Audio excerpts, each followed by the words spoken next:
कमलायतलोचन लोकपते विजयी भव वेङ्कटशैलपते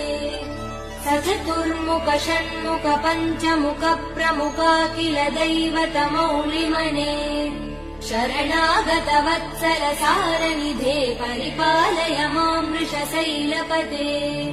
अतिवेलतया तव दुर्विषहैयनुवेल कृतप्रपराध सदैः हरितं त्वरितं वृषशैलपते परया कृपया परिपाहि हरे